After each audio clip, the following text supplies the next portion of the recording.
হঠাৎ করে অন্যরকম ঘটনা ঘটে গেল এই ইরান যুদ্ধে। বলা হচ্ছে ইরানি হামলায় ইউক্রেনের 21 জন ড্রোন বিশেষজ্ঞ মারা গেছে এবং এই ড্রোন বিশেষজ্ঞরা এসেছিল মধ্যপ্রাচ্যকে সহায়তা করতে, যাতে ইরানের ড্রোন কিভাবে নিষ্ক্রিয় করা যায়, কিভাবে আটকানো যায়। আগেই গত এক সপ্তাহ আগের থেকেই জেলেনস্কি বারবার মধ্যপ্রাচ্যের বিভিন্ন দেশে সহযোগিতা করছিল যে তারা যদি আর্থিক সহযোগিতা করে তাহলে ইরানি ড্রোন, যেটা রাশিয়া নিয়ে ব্যবহার করত, শাহেদ ড্রোন, সেই ড্রোন প্রতিরোধ করার কারিগরি সক্ষমতা ইউক্রেনের আছে। তারা যদি সেটা দেয় তাহলে তারা সেটা গ্রহণ করবে আর কি। তো স্বাভাবিকভাবে মধ্যপ্রাচ্যের দেশগুলো সেটা অ্যাকসেপ্ট করছে এবং ওই ড্রোন বিশেষজ্ঞরা গেছে সংযুক্ত আরব আমিরাতে, যে এমন এক জায়গায় তারা জড়ো হয়েছে, তার উপরে ইরান ক্ষেপণাস্ত্র মারছে এবং ধারণা করা হচ্ছে যে তারা সবাই মারা গেছে।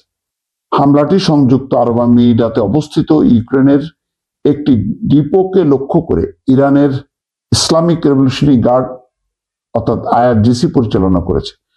শনিবার তাসনিম নিউজ এই প্রতিবেদনে জানিয়েছে, আইআরজিসি দাবি করছে সংযুক্ত আরব আমিরাতের দুবাইতে একটি ইউক্রেনীয় অ্যান্টি ড্রোন সিস্টেম সংরক্ষণাগারে ক্ষেপণাস্ত্র হামলা চালিয়ে সেটি ধ্বংস করা হয়েছে।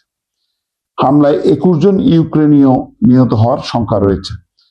আইআরজিসির খাতাম আল আম্বিয়া কেন্দ্রীয় সদর দপ্তরের এক মুখপাত্র জানান, দুবাইতে মার্কিন কমান্ডার এবং সেনাদের অবস্থানকে লক্ষ্য করে হামলার পাশাপাশি ইউক্রেন সম্পর্কিত একটি অ্যান্টি ড্রোন সিস্টেমের গুদামকেও টার্গেট করা হয়েছে।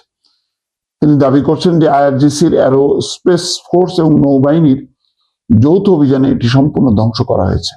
হামলার সময় সেখানে 21 জন ইউক্রেনীয় উপস্থিত ছিলেন। তাদের ভাগ্য সম্পর্কে নিশ্চিত তথ্য না থাকলেও নিহত হওয়ার আশঙ্কা রয়েছে। এর আগে যুক্তরাষ্ট্রের 17টি ঘাঁটি গুঁড়িয়ে দেওয়া হয়েছে বলে জানায় ইরান। দেশটির সশস্ত্র বাহিনীর জ্যেষ্ঠ মুখপাত্র ব্রিগেডিয়ার জেনারেল আবুল ফজল শেখারচি এই দাবি করেছেন। শুক্রবার মেন নিউজ এক প্রতিবেদনে এই কথা বলেছে। এখন ইউক্রেনে যদি এতজন নিহত হয়ে থাকে তাহলে যুদ্ধটা আবার অন্যদিকে গড়ালো। ইউক্রেন নিশ্চয়ই এটা প্রতিশোধ নেওয়ার চেষ্টা করবে, আর ইরান তো ছাড়বে না। ইরানের যে দূরপাল্লার যে ক্ষেপণাস্ত্র, সেগুলো হিসাব করা হচ্ছে লন্ডন পর্যন্ত পৌঁছাবে। তো ইউক্রেন পর্যন্ত পৌঁছানো তাদের জন্য কোনো ব্যাপার না।